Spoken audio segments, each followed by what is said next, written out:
The G1 Climax ended with Okada winning his third G1 since 2012 with a victory over Kota Ibushi in the finals to earn the right to challenge for the IWGP Heavyweight title at Wrestle Kingdom.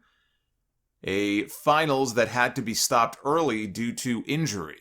It was a G1 that began with an injury to Tetsuya Naito, his knee, which knocked him out of the tournament.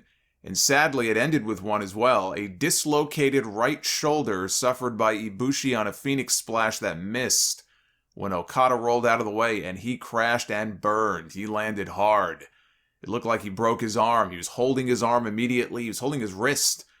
So I went from thinking he broke his arm, which is what the announcers thought, to he broke his wrist, to finding out that he actually dislocated his shoulder. So it could have been worse. I think a broken arm would have been worse. But he was just in agony, and Red Shoes didn't waste any time. He immediately called for the bell. He called for an end to this.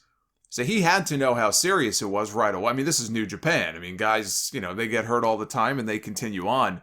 Red Shoes immediately called the match off, and it looked like they were trying to pop his shoulder back into its socket, and he had to be helped to the back. Not the way that Okada wanted to win, but quite appropriate for what has been a snake-bitten year for New Japan and for Ibushi. I mean, look at the year that he's had. Not only did he won and lost the IWGP Championship, but he had a foot injury. Then he was out with aspiration pneumonia. And now he's got a dislocated shoulder, and I don't know how long the recovery period for that. I would think it might be a couple of months at least. Unless he tries to, come back a little bit sooner, but he's going to be out for a while. Less than 24 hours later, Okada took part in a remote press conference along with the chairman of New Japan, and he was asked about the comments that he made after the show that he wanted to hold the 4th generation IWGP heavyweight belt.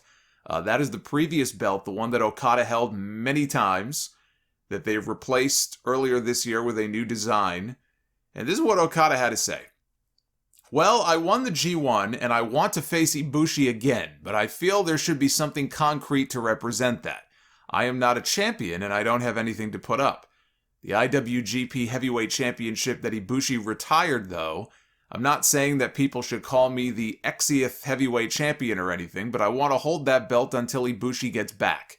Usually the G1 winner gets a contract and defends that, but maybe I can. In fact, since the chairman is here today, and he looked over at the chairman who was standing off to the side, and he goes, I'm asking to have the 4th IWGP heavyweight title belt in place of a contract. Is that okay, chairman? There's usually a briefcase with a contract inside, but after the way things ended yesterday, I want to face Ibushi again. And since Ibushi retired that title, I want it as proof of my promise to him to have a title belt instead of a contract. And so the chairman, Mr. Sugabayashi, he looks over at Okada and he goes, in place of a contract? And Okada goes, that is correct. And the chairman, he just pauses for a long time. And he goes, well, you've made your stance clear. Allow time for some consideration. This is the translation from the New Japan website. He goes, allow time for some consideration. And Okada says, understood. Well, if it were to be a contract, last night Tama Tonga came to me after the match, and I have no qualms with putting it on the line against him. But I want to fire up New Japan in my own way, not as the IWGP World Heavyweight Champion, but as the G1 Champion. And Okada was then asked, so to clarify, you would like to forego the current system of holding a right to challenge contract and instead carry the 4th championship belt, assuming the same level of stakes and risks that the IWGP World Heavyweight Champion has. And Okada said, that's right. Until I get to face Ibushi again, and I don't know where or when that will be, but if I have this belt, I plan to keep it until then. I love that belt. So if they wanted to bring it back in some way, I mean, that's great. But if Okada brings that belt back, boy, does that relegate Shingo to second-class citizen status. He is not doing Shingo any favors if he brings that belt back. Just the visual of Okada walking around with that old championship belt. I mean, what are people going to think? They're going to see him with that and think, like, oh, there's your world champion. Shingo's going to end up with like a Chris Jericho title reign. So I don't know. I don't know that that does him any favors. But the big surprise at the G1 Finals was the return of Katsuyori Shibata. Nobody knew that he was coming out. The announcers didn't know. They were stunned. It wasn't in their run sheets. Nobody saw him hanging around in his gear. Chris Charlton on commentary was having a mark-out moment when Shibata came out. They kept this very close to the vest. Intermission ends, and Zack Sabre Jr. walks to the ring in his gear, and he wasn't scheduled to have a match. And then Shibata's music hits, and he walks out in his gear for what was announced as a UWF Rules 5-minute exhibition, which was basically a match with a lot of grappling and a lot of submission work and no strikes to the head. Although I take it UWF Rules has meant different things to different promotions over the years. He didn't take any real bumps. Shibata reversed a Cobra Twist into one of his own just as the time expired.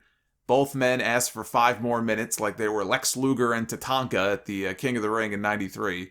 And like the two of them, they didn't get their extra 5 minutes. But they shook hands. Sabre left. He gave Shibata the ring to himself to address the fans. And Shibata told the crowd, the next time you see me in the ring, it will be in an actual match. I don't know what changed, but it's like Bryan Danielson. He was told he would never be cleared to wrestle again in WWE. And 3 years later, he was back. Shibata has not wrestled an actual match since the match with Okada in 2017 where he almost died. I mean, that's not even an exaggeration. The man almost died. He suffered a subdural hematoma from a nasty headbutt that he delivered. Probably it wasn't just one headbutt. That was the headbutt that just sort of, broke the camel's back. But he had to undergo an emergency 5-hour brain operation where part of his skull was removed to relieve swelling on the brain.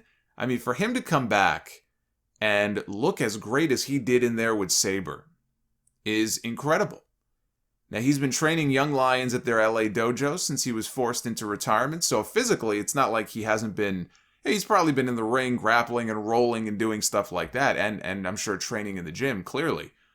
It looks like he's got himself in great shape. If this is the start of even a part-time return to the ring for Shibata, we might even get to see him in the ring with Danielson at some point. And wouldn't that be something? But please, for the love of God, I say this as a fan and as somebody who, does not want to see a repeat of what happened to him 4 years ago. No headbutts, please. They need to force him to sign that in blood. No headbutts.